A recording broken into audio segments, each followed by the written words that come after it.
விதைகள் வழியில் விழுந்தன. அவசரம், நான் இங்க நிறுத்துறேன். படிக்கிறவனா? விதைகள் என்பது என் தமிழ் உறவுகளே, பைபிள் வெறும் விதைகளை சொல்லவில்லை, நம் வாழ்க்கையை சொல்லுகிறது, நம் வாழ்நாட்களை சொல்லுகிறது, நம் எண்ணங்களை சொல்லுகிறது என்று நான் புரிந்து கொள்கிறேன்.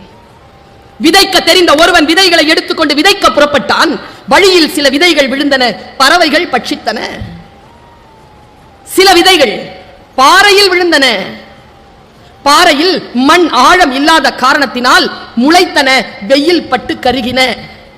வீட்டில் போய் யோசிச்சு பாருங்க இதெல்லாம் என்னன்னு. மண் ஆழம் இல்லாத பாறை நிலத்திலே உங்கள் எண்ணங்களையும் உங்கள் வாழ்க்கையையும் விதைத்து விடாதீர்கள். வெயில் பட்டால் கருகி போகும். வழியில் சிந்தி விடாதீர்கள், பட்சிகள் பட்சித்து போகும். அடுத்து சொல்லுது பாருங்க, சில விதைகள் முட்களில் விழுந்தன, முள் நெருக்கடித்து அது ஒன்றுமில்லாமல் ஆயின. சில விதைகள் நல்ல நிலங்களில் விழுந்தன, அவை 30ஆகவும் 60ஆகவும் 100ஆகவும் போகமளித்தன. காது இருக்கின்றவர்கள் கேட்க கடவீர்கள்.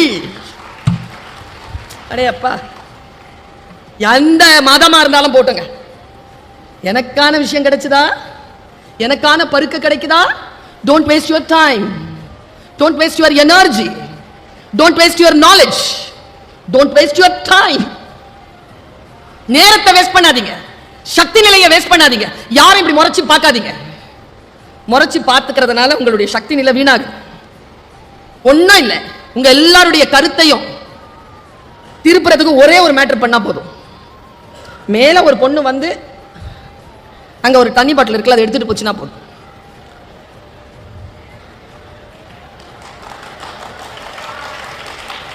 இங்க நான் வைத்தால கத்திக்கிட்டே ஏதோ சொல்லிட்டு இருப்பேன், காது இருக்கின்றவர்கள் கேட்க கடவீர்கள். கவனம் குழந்தைகளே, வாசிப்பு என்ன செய்கிறது என்றால் என் கவனத்தை கூர்த்திட்டுகிறது. யார் என்ன பேசினாலும், எனக்கு சிரிக்க எல்லாம் பேச தெரியாது, ஆனால் நான் பேசினால் சில நேரங்களில் சிந்தித்து சிரிப்பு வரும். அப்படிப்பட்ட ஒரு விஷயத்தை சொல்லவா? இப்ப சமீபத்தில் 23ஆம் தேதி ஆகஸ்ட் மாசம் 2023ஆவது வருஷம் சந்திராயன் 3ல 6-3க்கு போய் விட்டோமா? நான் தமிழ் டீச்சர் எப்படி தானே பார்ப்பேன். எனக்கு தெரிஞ்சு 6-3க்கு இறங்கிருச்சு செந்துருவத்தில்னு கேள்விப்பட்டு கோயம்புத்தூர்ல ஒரு பாய், ரஃபீக் பாய் அவர் பேரு, பிரியாணி கடை வச்சிருந்திருக்கிறாரு. உள்ள போய் அது வந்து இறங்கிருச்சு அப்படின்னு தெரிஞ்ச உடனே 300 பேக்கெட் பிரியாணியை ஃப்ரீயா கொடுத்துட்டாரு. எவ்வளவு சந்தோஷம் இல்ல? இப்ப நான் பேசுறேன், ஒரு தம்பி ரெக்கார்ட் பண்ணிட்டு சுவிட்ச் ஆஃப் பண்ணி அரை மணி நேரத்தில் யூடியூப்ல வந்துடும். இது வரைக்கும் என்ன இதில் தானே பார்த்துருக்கீங்க, இதில் தானே பார்த்துருக்கீங்க, வந்திருக்கேன்ல, பேச்ச நேரில் கேட்கலாம்ல, இன்னைக்கு இதில் தான் பார்க்கணுமா? நமக்கு வாழவே தெரியாதுங்க. எதையெல்லாமோ சேவ் பண்ணி வச்சுக்கிறீங்க. இது ஓவர்லோட் ஆயிடுதா?